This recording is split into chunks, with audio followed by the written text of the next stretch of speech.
C'est un patient que j'ai vu en consultation qui est atteint d'une parodontite terminale avec la totalité des dents qui étaient non conservables. Et la grosse difficulté, c'est qu'il y a des édentements qui n'ont pas été compensés depuis plusieurs années. Et en fait, il y a eu des migrations des dents qui font qu'on a une dimension verticale d'occlusion qui est complètement anarchique. Et donc, du coup, la grosse difficulté de la situation, c'est de pouvoir réhabiliter au niveau prothétique et au niveau occlusal.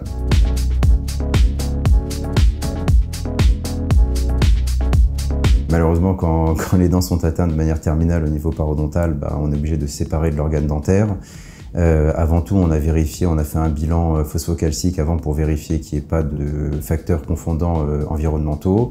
Et donc voilà, on va partir sur une réhabilitation bimaxillaire avec 6 implants maxillaires et 6 implants mandibulaires en mise en charge immédiate. Mon travail, c'est de faire le projet prothétique, donc de savoir quel va être le futur sourire du patient. Et c'est vrai que vu de là où on part, c'est quelque chose qui est assez compliqué à prévisualiser.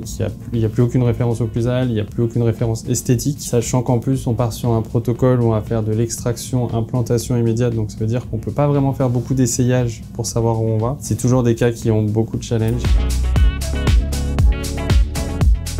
Les outils numériques, ils vont nous aider énormément dans ce qui est diagnostic. Déjà dans un premier temps, avec les face scans, avec l'enregistrement de la cinématique mandibulaire, avec l'enregistrement des données anatomiques, avec le cone beam, on va pouvoir créer un avatar du patient qui va nous permettre de réfléchir. La suite logique de toute cette démarche, pour nous, c'est de mettre en place en effet des protocoles de mise en charge, type mise en charge guidée, parce que l'on veut que notre projet prothétique soit exactement comme il est prévu sur l'ordinateur. Et on souhaite que les implants qui ont été planifiés selon son projet prothétique soient exactement dans la même position. La chirurgie guidée est toujours une déviation qu'on prend en compte dans nos traitements, et on essaye de se rapprocher au plus proche de ce qui a été planifié en amont et donc réfléchi en amont.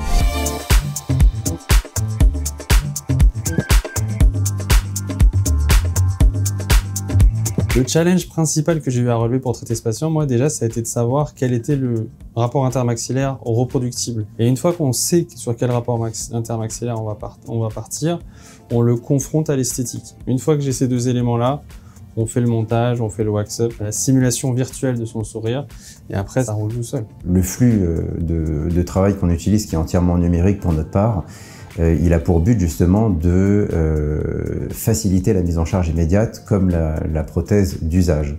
Et c'est tout le bénéfice des guides à étages, puisque une fois que le guide de base est positionné, ça nous permet de positionner la prothèse provisoire à la dimension verticale et au niveau tridimensionnel, comme on l'avait planifié initialement.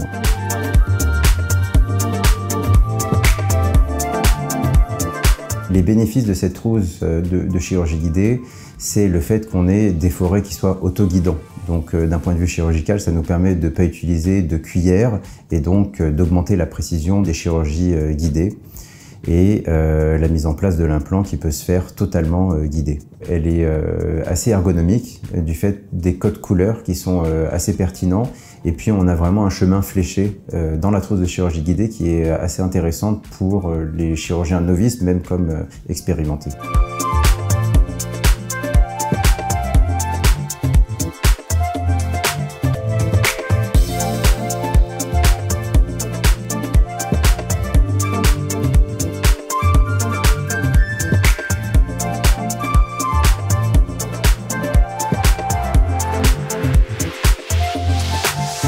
Adrien Valadares du laboratoire Marais 2A, donc c'est mon bras droit, c'est avec lui avec qui je fais tous mes cas, et c'est avec lui on a développé aussi tous ces protocoles.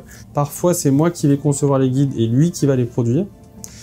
Parfois c'est lui qui va concevoir les guides et lui également qui va les produire. Selon la difficulté des cas, selon aussi le timing qui est parfois un peu serré, je peux être amené à faire cette conception. C'est vrai que pour certains cas, je préfère encore les garder la main. C'est vraiment un partenariat entre le chirurgien, le praticien prothésiste et puis le laboratoire où on a une discussion, et c'est là aussi où le numérique est assez intéressant, c'est une discussion tripartite et avec le patient évidemment. Et le prothésiste est complètement inscrit dans cette évolution du numérique puisque il a des outils pour pouvoir tout designer, et puis il a aussi tous les outils pour pouvoir produire avec tout ce qui est usineuse, impression, pour que tout ce qui a été fait et designé numériquement soit reproduit dans la réalité de manière la plus fidèle.